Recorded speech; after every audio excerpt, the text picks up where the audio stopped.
Welcome to Megan Kane's weekly Q&A session. This week, she'll be talking about the CCPA.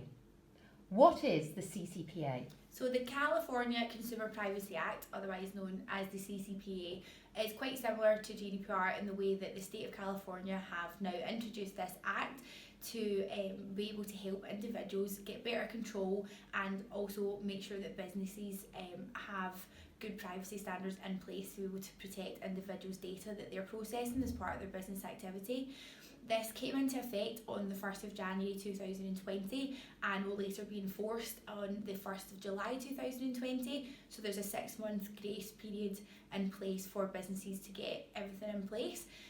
The Act, quite interestingly, does actually now allow individuals to be able to sue companies for any violations against the Privacy Act, which can actually be for something as simple as not having a visible opt-out button in marketing campaigns or clear information on their website about how individuals' data is processed, and it also allows individuals to be able to bring a class action lawsuit into play as well. Will the CCPA affect businesses in the UK? So at the moment, as it is a new act, not everything is completely crystal clear.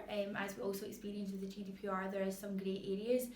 What the CCPA does say at the moment is it applies to any businesses doing business in California. So if you're looking at that, I guess to an extent at the moment it's open to interpretation, but that can be viewed as any company that has customers within California do need to comply with the CCPA, but there is certain criteria that need to be met on top of that. How does the CCPA differ from the GDPR? There is quite a lot of differences between the CCPA and the GDPR. Of course, the sort of main principle and the main goal is to protect individuals' data. One of the ones I find most interesting is actually that the CCPA doesn't treat sensitive data separately.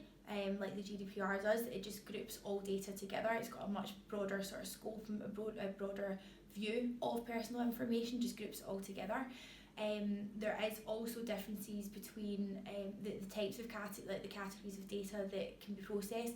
So under the CCPA, for example, any information to do with medical information, clinical trials, just off the top of my head, they actually don't come under the CCPA. They're actually excluded and they are treated separately under different laws, whereas of course the GDPR covers absolutely all personal data across the board, and the fining and the fines that people are facing are also very different as well.